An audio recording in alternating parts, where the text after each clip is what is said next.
Welcome dear students. मैं आपको इस वीडियो में ना क्लास 10th का जो आपका अब एग्ज़ाम है ना सीबीएसई बोर्ड का, तो उसी के रिगार्डिंग आपको पुराने जो पेपर हैं उसी से प्रैक्टिस करवा रहा हूँ। ये भी वीडियो आपके लिए काफ़ी हेल्पफुल रहेगी। हिंदी मीडियम इंग्लिश मीडियम दोनों बच्चे ध्यान से देखिएगा। पहले मैं हिंदी में कुछ क्वेश्चन बताऊंगा, फिर इंग्लिश में बताऊंगा, ठीक है। देखिए पहला क्वेश्चन क्या है, ये कह रहा है उपचयन एक प्रक्रिया है जिसमें शामिल है। देखिए उपचयन वो होता है इसमें ऑक्सीजन जुड़ जाती है, तो इसलिए इसका आंसर क्या है ए। पहले मैं हिंदी में बता रहा हूँ, फिर मैं इंग्लिश में डिस्कस करूंगा, ठीक है।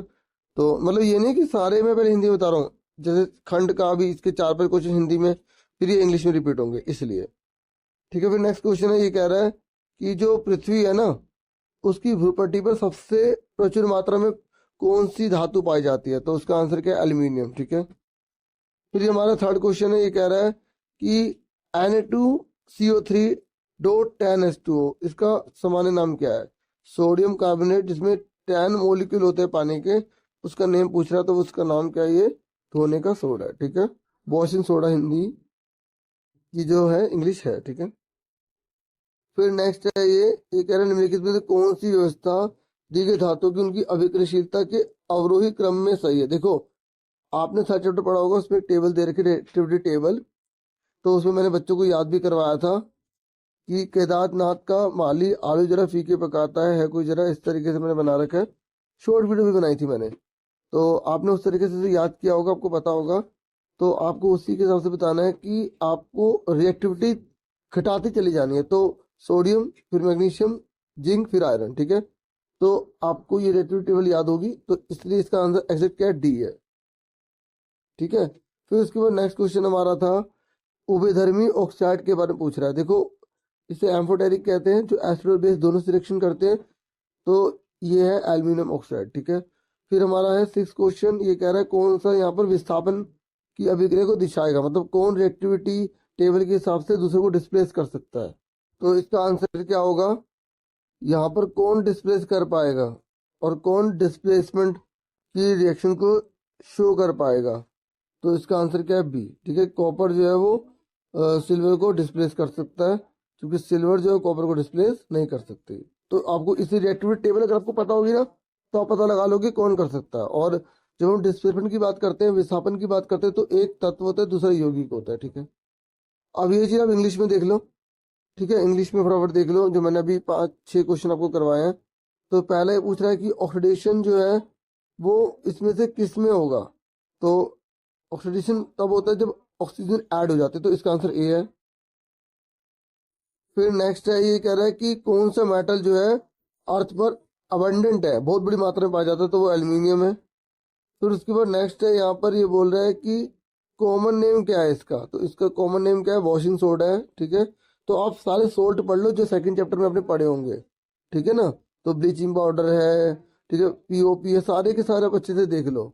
उसके बाद फोर्थ नंबर पे कह रहा है कि इसको आपको लाइन से लगाना है, ठीक है, और बताना है कि डिक्रीजिंग ऑर्डर में। तो मैंने आपको अभी इंग्लिश की हिंदी में बताया था, मतलब तो सोडियम मैग्नीशियम जिंक और आयरन इसका आंसर होगा, क्योंकि सोडियम जरा रिएक्टिव है, उससे कम उससे कम उससे कम, तो हमें डिक्रीजिंग ऑर्डर में लगाना था। फिर ये कह रहा है एम्फोटेरिक ऑक्साइड का यहाँ पर कौन सा एग्जाम्पल है, तो उसका आंसर हमारा ये एल्यूमिनियम ऑक्साइड, ठीक है। फिर ये कह रहा है कि डिस्प्लेसमेंट रिएक्शन को कौन शो करेगा, आप सिंपल सी बात है डियर, कॉपर जो है वो आयरन को अलग नहीं कर सकता, ठीक है। ये देखो यहाँ पर जैसे रिएक्टिव टेबल ना इस तरीके से आपको पता होना चाहिए, लेकिन कॉपर सिल्वर को अलग कर सकता है ना, तो इसलिए इसका आंसर क्या है, बी। ऐसे क्या सिल्वर कॉपर को अलग कर सकता है, नहीं। और डिस्प्लेसमेंट में एक कंपाउंड होता है और एक एलिमेंट होता है, ये आपको अच्छे से पता होना चाहिए। अब उसके बाद हमारा है नेक्स्ट क्वेश्चन सातवां, ये कह रहा है एक एल्यूमिनियम की पत्ती को परखनली में तुरंत तैयार किए गए फेरस सल्फेट के विलयन में डुबो कर रखा जाता है। तो आपको ये परीक्षण करना है, फिर आपको बताना है कि क्या रिजल्ट निकलेगा। देखो ये तो ये है कि अगर अपनी सारी एक्टिविटीज पढ़ रखी हैं या प्रैक्टिकल वगैरह कर रखे हैं, तो आप इजी तरीके से बता सकते हो, आपको सोचना ही पड़ेगा। खुद सोचिए, एल्यूमिनियम की जो फोइल है ना उसमें हमने फेरस सल्फेट के विलयन को यूज किया है, तो अब रिएक्शन क्या होगा और क्या चीज बनकर हमारे सामने आएगी, ठीक है, उसी के बेस पर हमें बताना है। तो हमें पता है कि हरे रंग का विलेन धीरे धीरे ब्राउन होने लग जाएगा, ये रिएक्शन हमें देखने को मिलेगा। ये तो सारी एक्टिविटीज के बेस पर है डियर, ठीक है। फिर उसके बाद आठवां है, ये कह रहा है अमीबा में भोजन का पाचन कहाँ होता है, तो सबको पता है फूड वैक्यूल्स में होता है, यानी कि खाद्य रिक्तिका में होता है। फिर नेक्स्ट क्वेश्चन है हमारा, नेक्स्ट क्वेश्चन है डियर, ये कह रहा है कि यीस्ट में अवायवीय श्वसन द्वारा कौन से उत्पाद प्राप्त होते हैं। देखो, आपने जो नई बुक के हिसाब से 5th चैप्टर है, पुरानी बुक में 6th चैप्टर है, तो आपने रेस्पिरेशन चैप्टर में पढ़ा होगा। उसमें ऐसे एक तरह की टेबल बनी हुई है, याद है आपको? तो उसी को आपको अच्छे से रीड करना है। देखो, उसके अंदर से क्वेश्चन पूछा गया है और ये बोल रहा है कि अगर अवायवीय श्वसन है तो कौन सी चीज बनकर तैयार होगी। तो हमें पता ही है, अगर अवायवीय है तो इथेनॉल बनेगा, कार्बन डाइऑक्साइड बनेगी और ऊर्जा बनेगी। ठीक है ना? बाकी तो यहाँ पर लैक्टिक एसिड और ये मतलब ऑक्सीजन की कमी की वजह से होगा। ठीक है ना? ये लैक्टिक एसिड है। ठीक है, तो हम इसी को प्रेफरेंस देंगे, ये इथेनॉल, कार्बन डाइऑक्साइड और ऊर्जा को। ठीक है, उसके बाद हमारा जो है नेक्स्ट क्वेश्चन 10th नंबर पर है। ये कह रहा है कि प्लाज्मोडियम में जनन के दौरान एक कोशिका की कई कोशिकाओं में विभाजित हो जाता है। तो बताओ, आपने पढ़ा होगा 7th चैप्टर, तो प्लाज्मोडियम जो है वो किसका एग्जाम्पल में आता है? मुकुलन में, बहुखंडन में, द्विखंडन में, अर्धसूत्री विभाजन में? तो हमें पता है कि वो जो प्लाज्मोडियम है वो बहुखंडन का एग्जाम्पल है, क्योंकि कई कोशिकाओं में बट रहा है, नाम में ही सारा आंसर है इसका। फिर उसके बाद 11th क्वेश्चन देख लेते हैं। 11th में बोल रहा है कि निम्नलिखित में से कौन सा गुण लक्षण माता पिता से संतति में वंशागत हो सकता है। मतलब कौन सी इसमें से चीज है जो माता पिता से बच्चे में जाती है। क्या तैराकी जा सकती है? भाई ये तो बच्चा यहीं पर आकर सीखेगा। बड़ी नाक जा सकती है, तीरंदाजी, और ये तो इस तरीके से आंसर क्या है इसका? बी। ये तो बहुत सिंपल था, जो एक पीढ़ी से दूसरी पीढ़ी में ट्रांसफर होता है। फिर नेक्स्ट क्वेश्चन ये कह रहा है, यदि लार यदि लार में लार एमिलेस ना हो तो मुख्य गुहा में निम्नलिखित में से कौन सी अभिक्रिया प्रभावित होगी। देखो, हमारे मुंह में अगर लार एमिलेस ही नहीं है तो फिर क्या जो स्टार्च है क्या वो शुगर में बदल पाएगा? बताइए, क्या मंड का शर्करा में खंडित हो पाना मुंह में पॉसिबल हो पाएगा? नहीं हो पाएगा। तो इसलिए इसका आंसर क्या है? ए। ठीक है, अब ये जितनी भी सारी चीज मैंने आपको यहाँ पे हिंदी में बता दी है, अब हम इसको इंग्लिश में देख लेते हैं। तो देखिए, पहला क्वेश्चन है यहाँ पर हमारा कि ये कह रहा है कि जो एल्यूमिनियम स्ट्रिप है ना, अगर हम उसको किस में रखते हैं, फेरस सल्फेट में प्रिपेयर करते हैं, तो हम क्या ऑब्जर्वेशन देखेंगे? तो हम देखेंगे लाइट ग्रीन जो सॉल्यूशन है वो स्लोली क्या हो जाएगा, वो ब्राउन होने लग जाएगा। और फिर नेक्स्ट है अमीबा, जो है ना, अमीबा जो फूड जो डाइजेस्ट करता है, तो वो कहाँ पे करता है? हमें पता है, फूड वैक्यूल में करता है। ठीक है, फिर ये कह रहा है what are the product obtain by the anaerobic respiration. तो मैंने आपको बोला था 5th चैप्टर में साइंस में इस तरीके की टेबल बनी हुई है। ठीक है, जिसमें पूरी तरीके से ग्लूकोज के बारे में पूरा बता रखा है। तो एनारोबिक रेस्पिरेशन है तो कौन सी चीज प्रोड्यूस होगी? तो इथेनॉल बनेगा। ठीक है, कार्बन डाइऑक्साइड बनेगी और एनर्जी बनेगी। फिर उसके बाद नेक्स्ट क्वेश्चन है, ये कह रहा है एक सेल है वो डिवाइडेड हो जाती है सेवरल सेल में, तो प्लाज्मोडियम है उसका एग्जाम्पल। तो वो क्या है? इसमें मल्टीपल फिजन है। ठीक है ना? फिर नेक्स्ट क्वेश्चन है हमारा यहाँ पे 11th, ये कह रहा है which of the following can be inherited from parents to offspring. मतलब माता पिता से बच्चे में इनमें से कौन सी जा सकती है? बिग नोज जा सकती है, ये तो पैदा होने के बाद बच्चा सीखता है ना। फिर अब 12वें पे आ जाइए, ये कह रहा है कि इनमें से जो कौन सी एक्टिविटी है, कौन सी इवेंट नहीं हो पाएगी अगर माउथ कैविटी के अंदर सैलिवरी एमेलस जो है ना वो अफेक्ट हो जाए और हमारे अंदर जो ये ना बने सैलिवरी एमेलस सलाइवा में से जो निकलता है। तो देखो, स्टार्च जो है ना फिर वो शुगर में कन्वर्ट नहीं हो पाएगा। सिंपल सा इसका आंसर था। ठीक है, होप आपको समझ में आ रहा होगा, दोनों लैंग्वेज में यूज कर रहा हूँ। ठीक है, तो आपको काफी इसमें हेल्प मिल रही होगी। ठीक है, उसके बाद 13 क्वेश्चन देख लेते हैं। देखिए, ये यहाँ पर ये क्या कह रहे हैं, ये कह रहे हैं कि समानता अवतल दर्पण पर आपतित प्रकाश की किरण परावर्तन पर वास्तविक प्रतिबिंब बनाती है ना? हमें पता ही है, अवतल दर्पण पर इस प्रकार से वास्तविक प्रतिबिंब बनता है। तो ये कह रहे हैं जो परावर्तित किरण है ना वो क्या होती है इनमें से? मतलब वो समांतर हो जाती है, अपसारित हो जाती है, निश्चित हो जाती है या विसारित हो जाती है? तो वो क्या हो जाती है? कन्वर्जेंट हो जाती है, यानी कि अभिसारित हो जाती है। तो इसका आंसर क्या है? बी। फिर नेक्स्ट क्वेश्चन है हमारे सामने यहाँ पर, ये कह रहा है ऊंची इमारतों के शीर्ष पर लगाए गए खतरे के सिक्के लाल रंग के होते हैं और इन्हें दूर से आसानी से देखा जा सकता है। अन्य सभी रंगों के बीच लाल प्रकाश हमें दिखाई दे रहा है। हमें क्यों दिखाई दे रहा है पता है? क्योंकि वो सबसे कम ज्यादा स्कैटर्ड होता है, सबसे ज्यादा कम जो है ना उसका प्रकीर्णन होता है, सबसे कम होता है, वो फैलता नहीं है लाल रंग, इसलिए लाल रंग का यूज किया जाता है। और आपने याद किया होगा विबग्योर से, विबग्योर याद किया होगा, तो लाल रंग सबसे कम झुकता है और वी सबसे ज्यादा झुकता है। मतलब वी की वेवलेंथ जो होती है वो कम होती है, और रेड की वेवलेंथ ज्यादा होती है, वो कम फैलता है, स्कैटर कम होता है, याद रखना। ठीक है, तो इसलिए इसका आंसर जो है वो क्या होगा, इसका आंसर होगा हमारे सामने बी। ठीक है, फिर नेक्स्ट क्वेश्चन है। नेक्स्ट क्वेश्चन में यहाँ पर हमसे बोला गया है कि जो पारतंत्र है ना उसमें सफाई का काम कौन करता है। ये तो बहुत इजी है, डिकम्पोजर करते हैं यानी कि विघटक करते हैं, अपमार्जक करते हैं। ये कह रहे जैव निम्नीकरण कचरे में क्या शामिल होता है। तो जो जैव निम्नीकरण होता है उसमें इनमें से किस चीज को शामिल किया जाता है। तो जो मतलब जैव निम्नीकरण कचरा मतलब जो डिकम्पोज हो जाए, पर्यावरण को नुकसान ना पहुंचाए, तो लकड़ी का बुरादा। ठीक है ना। उसके बाद नेक्स्ट क्वेश्चन देखते हैं। देखिए अब हम 17 क्वेश्चन कर रहे हैं, और ये अभिकथन और कारण से जुड़ा हुआ है। ऐसा कोई भी क्वेश्चन आ जाए ना, तो हम इसे पढ़ते हैं, ध्यान सुनिए। ये कह रहा है कि रासायनिक अभिक्रिया किसी पदार्थ के भौतिक और रासायनिक गुणों को बदल देती है। बिल्कुल ठीक है, देखो जो भी केमिकल हम रिएक्शन देखते हैं ना, उसकी भौतिक और रासायनिक गुणों को बदल देती है।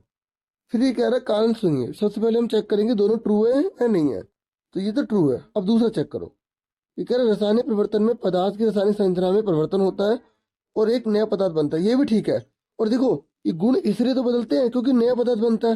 तो सबसे पहले हमने क्या चेक करा कि दोनों ट्रू है। फिर हम क्या चेक कर रहे हैं कि क्या ऊपर वाली जो बात लिखी है उसका कारण नीचे वाली बात है। तो ये बिल्कुल ठीक है।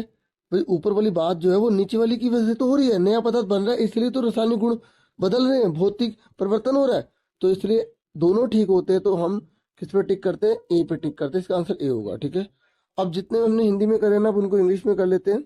देखिए 13 क्वेश्चन में बोला गया है कि जब बीम ऑफ लाइट जो इंसिडेंट है ना, अगर वो कॉनकेव मिरर है तो वो रियल इमेज बनाती है। ठीक है, जब उसका रिफ्लेक्शन होता है तो जो रिफ्लेक्टेड बीम है ना वो क्या कहलाएगी, और वो क्या है, वो कन्वर्जेंट है, नोड सर्टेन है, डाइवर्जेंट है, या पैरेलल है। तो हमें पता है कॉनकेव की बात हो रही है, मिरर की बात हो रही है, जब इंसिडेंट जाएगी रिफ्लेक्टेड बनेगी तो कन्वर्जेंट है। ठीक है, तो इसका आंसर क्या है हमारा, बी हो गया। ठीक है, समझ में आ गया।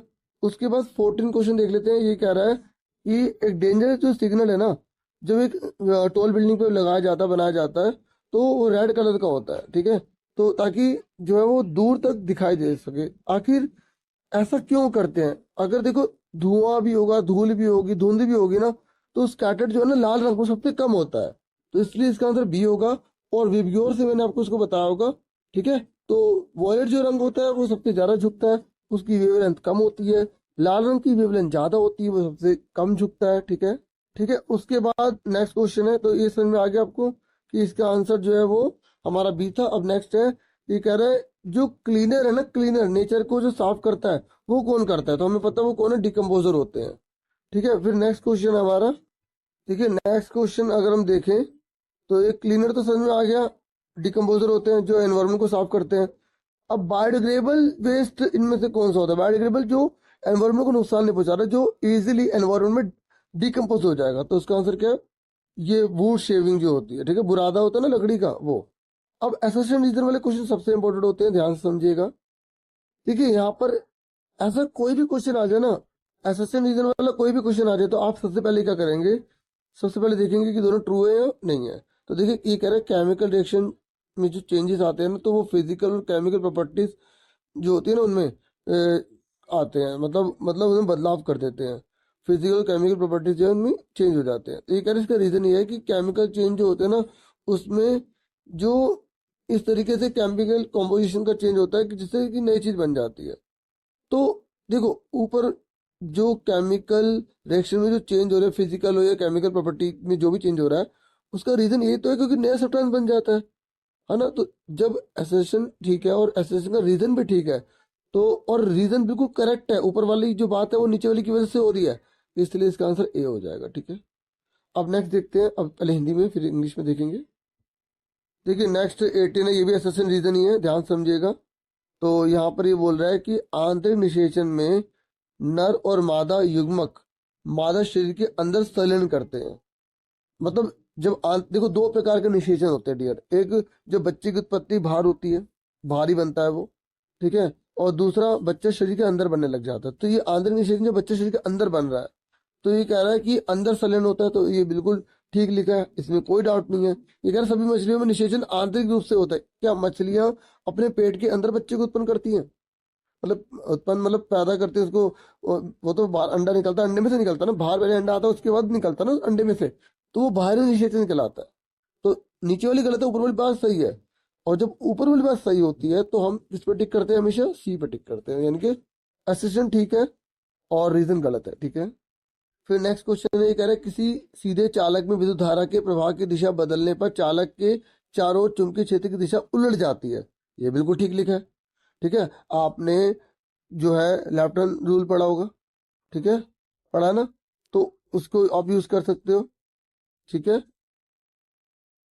या आप सीधा थंब रूल ले लो, ठीक है, जिस तरफ इलेक्ट्रिक करंट जा रहा है मैग्नेटिक फील्ड जो है बदल जाएगा उस दिशा में होगा ना, जो मुड़ी हुई उंगली है पढ़ा होगा ना आपने, तो उसको आप यूज कर लो। तो इसी तरीके से हम बता सकते हैं। देखिए उसके बाद यहाँ नीचे पढ़ते हैं कारण किसी चालक के चारों ओर चुंबकीय क्षेत्र की दिशा वाम हस्त अंगुष्ठ के नियम के अनुसार दी जा सकती है। देखो यहाँ पे वाम हस्त लिख दिया, इन्होंने लेफ्ट लिख दिया, जबकि राइट हैंड थंब रूल होता है ना, ठीक है। तो इसलिए इसका आंसर जो है ए ठीक है, इसलिए इसको भी सी बोलेंगे। 20 ये कह रहे हैं ओजोन ऊपरी वायुमंडल में यूवी विकिरणों की उपस्थिति में O2 द्वारा बनता है, ठीक है। तो ये हमारा बिल्कुल क्या है, सही जवाब है। ये कह रहे ओजोन परत की क्षति से यूवी किरणें पृथ्वी तक पहुंचती हैं या पहुंचेंगी जिसमें त्वचा कैंसर हो सकता है, ये भी ठीक है। तो ये दोनों ठीक है, लेकिन एक्सप्लेनेशन जो है वो ठीक नहीं है। मतलब दोनों ठीक है लेकिन ऊपर वाली बात नीचे वाली की वजह से नहीं हो रही है, तो इसलिए इसका आंसर बी हो जाएगा, ठीक है। अब हम इंग्लिश में देख लेते हैं एक बार, ठीक है। तो देखो ये जो अभी जो क्वेश्चन आएंगे ना, जो खंड का, अब मैं इसके आंसर आगे की आपको दिखा दूंगा। अब मैं जो 20 तक के जो क्वेश्चन है ना एमसीक्यू वाले, वो मैं आपको इंग्लिश में दिखा देता हूँ, ठीक है। इन सबके आंसर की आपको अलग से आगे मिल जाएगी, ठीक है, आगे से मैं दिखा दूंगा। इंग्लिश में क्वेश्चन देख लो फटाफट। देखो ये पहला यहाँ पे 18 नंबर पे है, कह रहा है कि जो इंटरनल फर्टिलाइजेशन होता है ना मेल और फीमेल का, तो उसमें इनसाइड में फीमेल बॉडी के अंदर ही जो गैमेट जो है वो बनता है, फ्यूज वगैरह होता है दोनों, ठीक है। तो ये हमें पता ही है, ये बिल्कुल ट्रू है। और ये कह रहा है कि जो जितनी फिश होती है ना, उनमें जो फर्टिलाइजेशन होता है वो अंदर होता है, नहीं एग बाहर निकलता है उसके बाद जो है ना फिश जो है प्रोड्यूस होती है, रिप्रोड्यूस होती है। तो इसलिए इसका आंसर क्या, ए ठीक है, आर गलत है, इसलिए इसका आंसर क्या बोलेंगे, सी। फिर ये कह रहा है कि जब हम डायरेक्शन चेंज करते हैं करंट की स्टेट कंडक्टर में, तो मैग्नेटिक जो फील्ड है ना उसकी डायरेक्शन भी रिवर्स हो जाती है, चेंज हो जाती है। तो ये हमें पता है राइट हैंड थंब रूल होता है, ये बिल्कुल ट्रू है। अभी नीचे कह रहा है कि जो डायरेक्शन है मैग्नेटिक फील्ड की जो चेंज हो जाती है, वो पता है कौन से फॉर्मूले से होती है या कौन से रूल से होती है, लेफ्ट हैंड थंब रूल से होती है। जबकि लेफ्ट हैंड थंब रूल नहीं होता, राइट हैंड थंब रूल होता है। तो ए ठीक है, आर गलत है, इससे इसका आंसर भी सी हो जाएगा। ठीक है, मैं 20 पढ़ता हूँ। ये कह रहा है ओजोन जो है ना वो अपर एटमोसफेयर में जब ऑक्सीजन जाती है ना तो वो बन जाती है, तो बिल्कुल ठीक है। ये कह रहा है अगर ओजोन में डिप्लेशन होगा ना तो जो यूवी रेस है वो धरती पर पहुंच जाएंगी और वहां पे स्किन कैंसर कर देंगी, तो ये बिल्कुल ठीक है। लेकिन क्या जो जो ओजोन परत बनती है क्या यूवी रेस के नीचे पहुंचने से है क्या, नहीं ना, दोनों अलग अलग बातें है ना, लेकिन है दोनों ट्रू, तो इसलिए इसका आंसर बी हो जाएगा।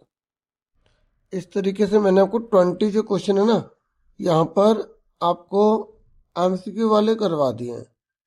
बाकी जो आप भी पेपर देखना चाहते हैं आंसर की के साथ मैं आपको दिखा देता हूँ, ठीक है। आप देख लीजिए इसमें आपको कितनी नॉलेज है।